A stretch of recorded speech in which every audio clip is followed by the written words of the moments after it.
radio meedoen willen aan de Frieske taart van Praat met Friesk? Nou, ik wil het wel even proberen, ja. Je wilt wel een proberen, nou dat is hartstikke mooi.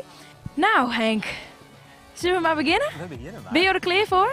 Nou, ik zal wel even, ik denk het wel. Oké. Ik hoop het. Ja. Nou, ik ga hier een heel mooi Fries woord op papier staan. Dat is het woordje jeld.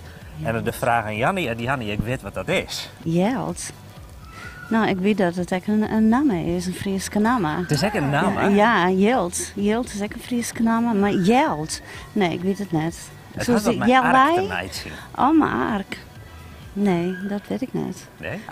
Als je nou in de tuin staat hè, en je bent de tuin aan het omdoen, Ja? dan ga je ze de skeppen beet en Ja. dan aan de boppeinde zit ze een dwarshoutje. Oh, dat had ik nooit weten. En dat is die Jeld. En dat is die Dat is die Jeld. Jeld. Nou, vanaf nou, ik zal het nooit weer Dat is- vergeten.